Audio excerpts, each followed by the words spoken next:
All right, today we're going to get into something that seems almost impossible.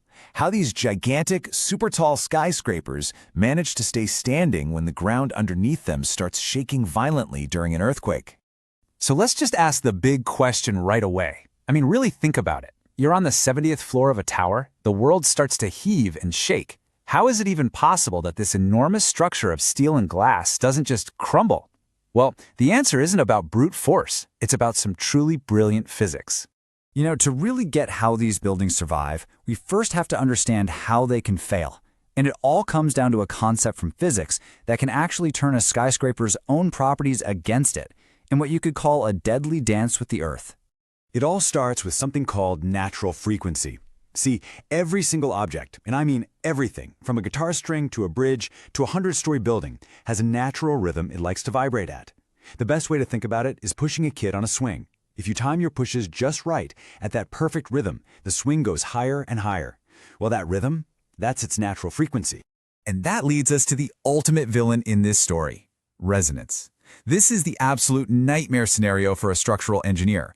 It's what happens when the frequency of an earthquake's waves perfectly matches the building's natural frequency. All those pushes from the ground sync up with the building's sway, making it swing wider and wider and wider until the forces become so immense that the structure just fails, catastrophically.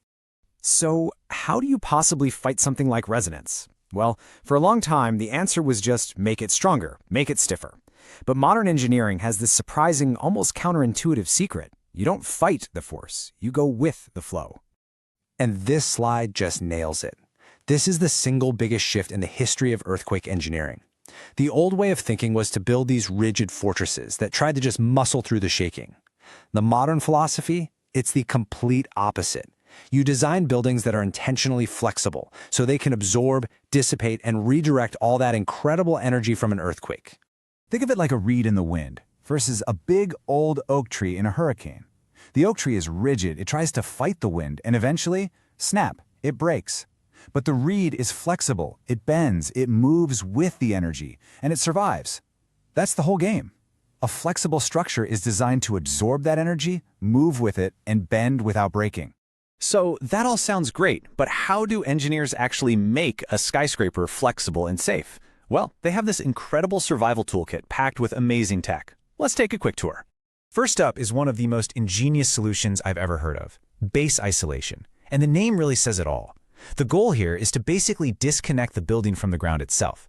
If the ground is shaking like crazy, why not just let it while the building on top stays relatively still? So, how does this magic work? Imagine these giant bearings made of layers of rubber and steel with a lead core placed between the building's foundation and the main structure. The analogy is just perfect. It's like yanking a tablecloth out from under a set of dishes.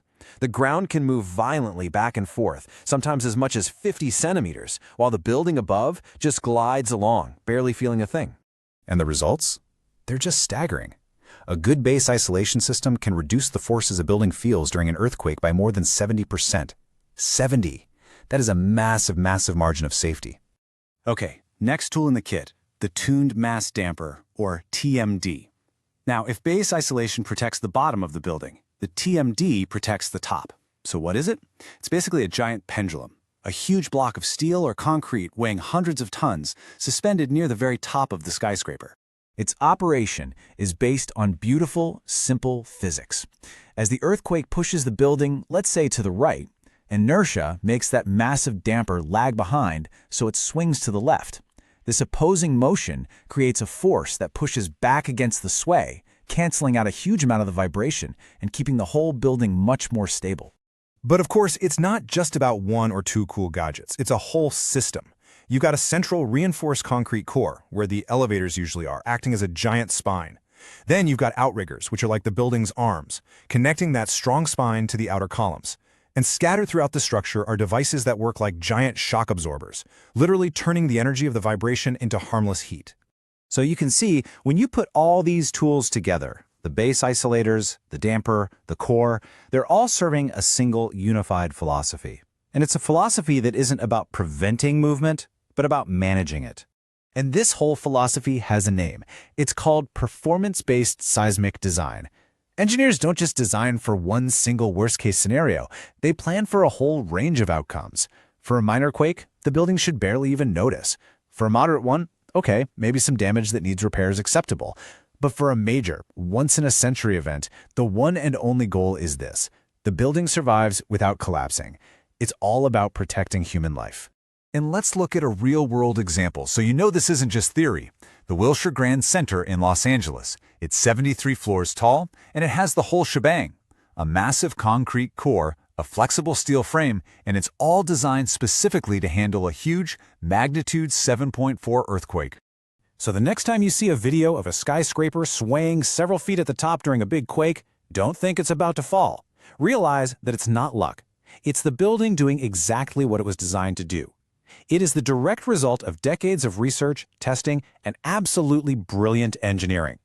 But you know, engineers never stand still. The challenges always get bigger, and the solutions just keep getting smarter. So what does the future of all this look like? What's next? Well, we are moving into some truly next-level, almost sci-fi stuff.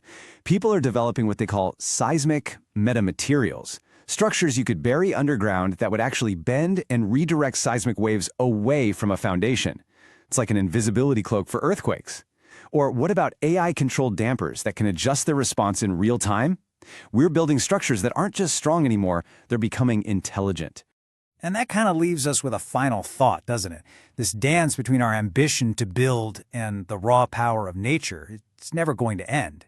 As we build taller and more complex cities, the challenge just grows. The question really isn't if we can build high, but how will we continue to innovate to make sure that what we build endures?